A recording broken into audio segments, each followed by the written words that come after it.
તો મિત્રો, રાષ્ટ્રગાન અને રાષ્ટ્રગીતને માન આપ્યા પછી આપણે ઓડિયો વિઝ્યુઅલ શોનો ફિલ્મી ગીતોનો પ્રોગ્રામ પણ હવે શરૂ કરીએ. આપણે હવે તમને શું લાગે છે કે સૌથી પહેલા કોનું કયા વિષય પર ગીત બતાવવું જોઈએ? મારે કઈ યાદ આવે છે? બચપન. મારે એ કહેવાનું કે આપણા જીવનમાં સૌથી પહેલો આપણો સંબંધ કોની સાથે બંધાય છે? યસ, એટલે સૌથી પહેલું ગીત આપણે મા બાપ ઉપર બતાવશું તમને. फिल्म हम साथ साथ है નું ગીત છે. ये तो सच है कि भगवान है मगर फिर भी अनजान है, धरती पे रूप माँ बाप का ये विधाता की पहचान है.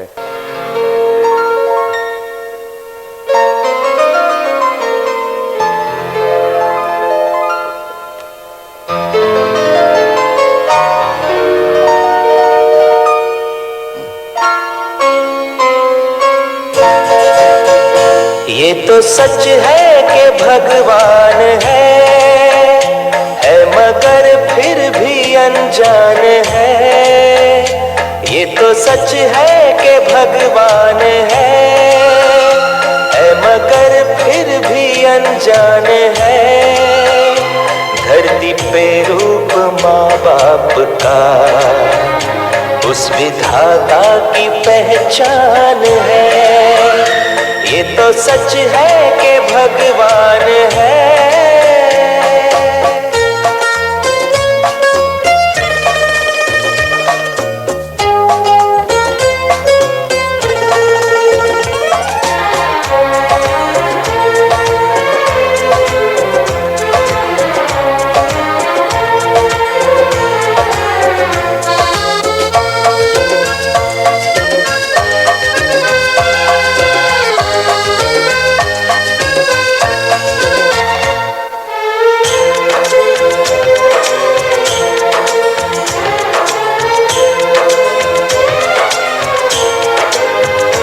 जन्मदाता है जो नाम जिनसे मिला, थाम कर जिनकी उंगली है बचपन चला.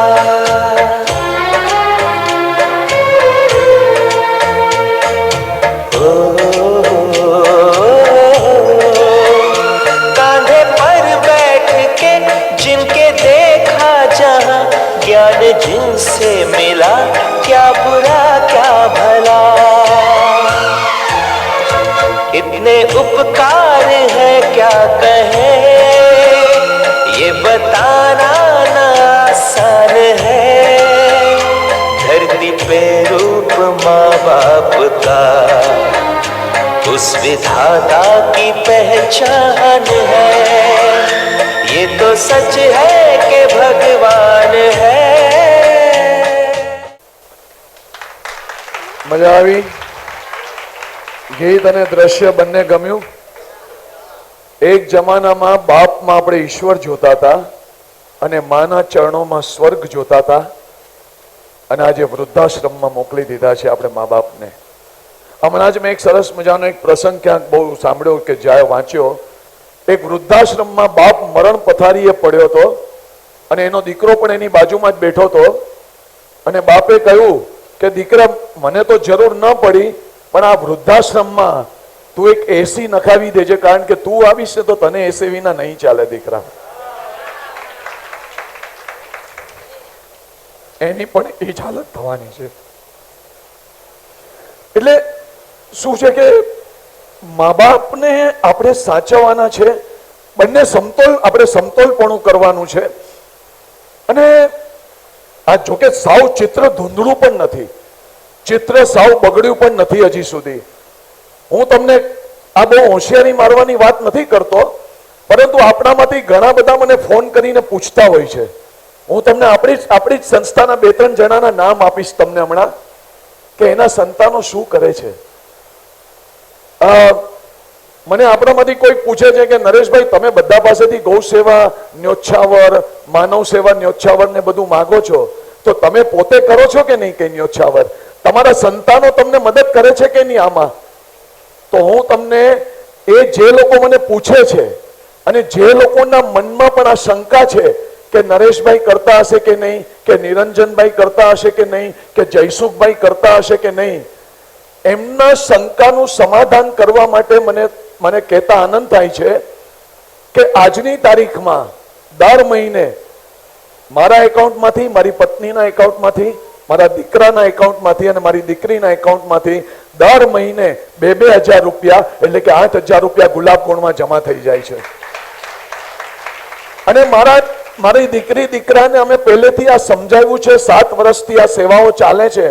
એ લોકો પણ સમજ્યા છે. એક હરફ નથી ઉચ્ચારતા. આટલું જ નહીં, મારો દીકરો તો હમણાં મહિના પહેલા મને એમ કહેતો હતો કે ડેડી હવે 3,000 કરી નાખો ને.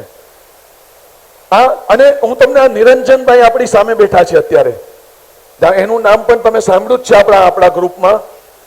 એમનો દીકરો મૌલિક લગભગ 3-3.5 વર્ષથી દર મહિને ગરીબોની અન્ન સહાય માટે દર મહિને 6,000 રૂપિયા આપે છે. દર મહિને 6,000 રૂપિયા. અને ગૌ સેવાને બધું મળીને તો એમના પણ 7-8 હજાર રૂપિયા વર્ષના થઈ જ જાય છે. આપણા જયસુખભાઈ બાવીસી જૈન છે, જૈન, આપણા જૈન પરિવારજન, એમનો દીકરો પિનકેશ. જયસુખભાઈએ અત્યારે 4 ગાય દત્તક લીધી છે. 1,500 ના હિસાબે દર મહિને 6,000 રૂપિયા ભરે છે.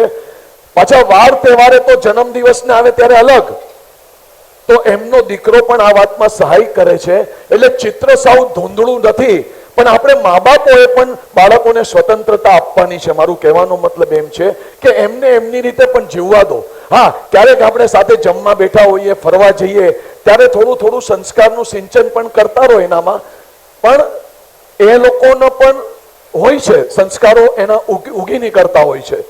એટલે આ આપણે બેલેન્સ કરવાનું છે જીવનમાં. આ મા બાપ ઉપરનો મારો આ જ સંદેશ છે, આ મેસેજ છે. અને છેલ્લે મા માટે એક સરસ વસ્તુ કહેવાનું મને થાય છે कि जब जब मैंने लिखा कागज पे माँ का नाम, जब जब मैंने लिखा कागज पे माँ का नाम, कलम मेरी अदब से बोल उठी कि जा हो गए तेरे चारों धाम. મા બાપની સેવા કરો પછી 4 ધામ જવાની શું જરૂર છે મિત્રો? તો આ મા બાપ ઉપરનો આજનો આ સંદેશ છે.